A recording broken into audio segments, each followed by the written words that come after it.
The very word secrecy is repugnant in a free and open society, and we are, as a people, inherently and historically opposed to secret societies, to secret oaths, and to secret proceedings. We decided long ago that the dangers of excessive and unwarranted concealment of pertinent facts far outweighed the dangers which are cited to justify it. Even today, there is little value in opposing the threat of a closed society by imitating its arbitrary restrictions. Even today, there is little value in ensuring the survival of our nation if our traditions do not survive with it. And there is very grave danger that an announced need for increased security will be seized upon by those anxious to expand its meaning to the very limits of official censorship and concealment. That I do not intend to permit to the extent that it's in my control. And no official of my administration, whether his rank is high or low, civilian or military, should interpret my words here tonight as an excuse to censor the news, to stifle dissent, to cover up our mistakes, or to withhold from the press and the public the facts they deserve to know. Don't let anybody make you think that God chose America as his divine, messianic force to be a sort of policeman of the whole world. God has a way of standing before the nations with judgment, and it seems that I can hear God saying to America, "You are too arrogant. If you don't change your ways, I will rise up and break the backbone of your power, and I'll place it in the hands of a nation that doesn't even know my name. Be still and know that I'm God." The promises of the great society have been shot down on the battlefield of Vietnam, making the poor, white and Negro, bear the heaviest burdens both at the front and at home. Though the civil rights leaders, for various reasons, refuse or can't take a stand or have to go along with the administration, that's their business. But I'm afraid that I know that justice is indivisible. Injustice anywhere is the threat to justice everywhere. In the response and dedication of our citizens, whenever they are fully informed, I not only could not stifle controversy among your readers, I welcome it. This administration intends to be candid about its errors. For as a wise man once said, an error doesn't become a mistake until you refuse to correct it. We made the wrong diagnosis, we should change the treatment. So we're not making progress there, and we should come home. The weapons weren't there, and we went in under UN resolutions, and our national security was not threatened. We're more threatened now by staying. We intend to accept full responsibility for our errors, and we expect you to point them out when we miss them. Without debate, without criticism, no administration and no country can succeed, and no republic can survive. That is why the Athenian lawmaker Solon decreed it a crime for any citizen to shrink from controversy.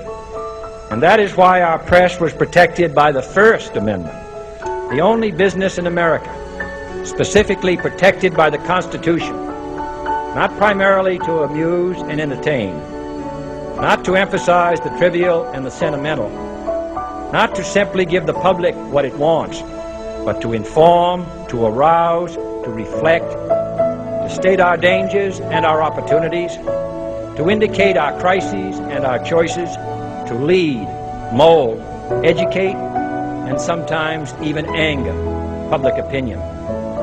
This means greater coverage and analysis of international news, for it is no longer far away and foreign, but close at hand and local. It means greater attention to improved understanding of the news, as well as improved transmission.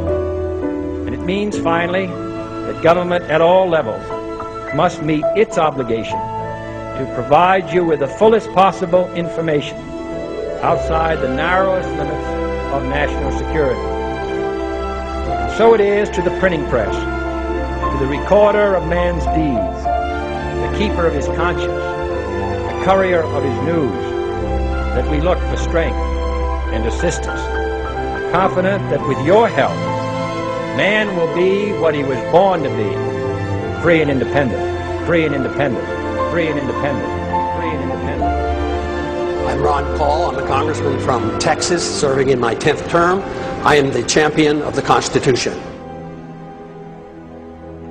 We now promote preemptive war. I do not believe that's part of the American tradition. We in the past have always declared war in the defense of our liberties or go to aid somebody. But now we have accepted the principle of preemptive war. We have rejected the just war theory of Christianity. And now, tonight, we hear that we're not even willing to remove from the table a preemptive nuclear strike against the country that has done no harm to us directly and is no threat to our national security.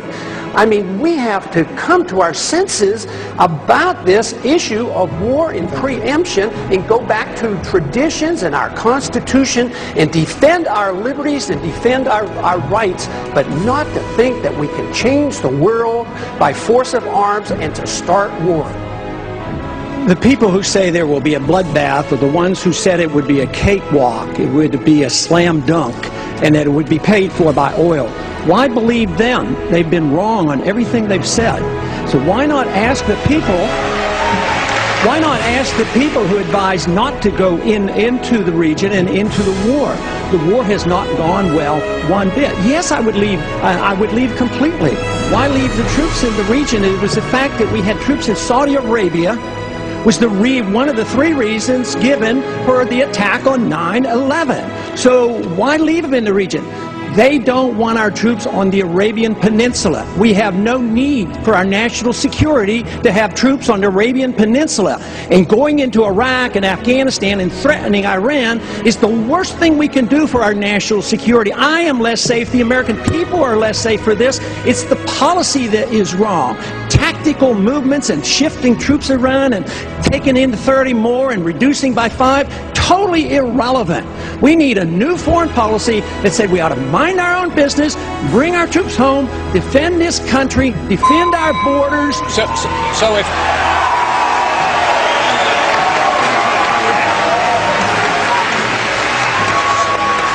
So Congressman Paul, and I'd like you to take 30 seconds to answer this. You're basically saying that we should take our marching orders from Al-Qaeda. If they want us off the Arabian Peninsula, we should leave? No!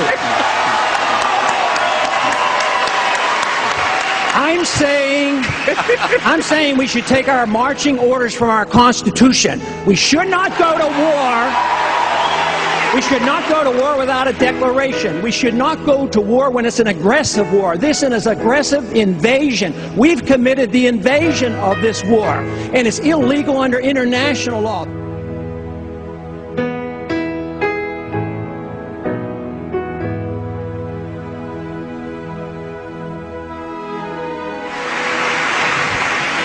The American people didn't go in.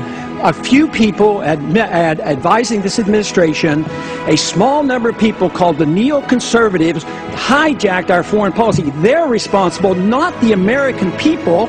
They're not responsible. We shouldn't punish them. Congressman, we are one nation. We can't be divided. We have to be one nation under God. That means if we make a mistake, we make it as a single country, the United States of America, not the divided States of America. When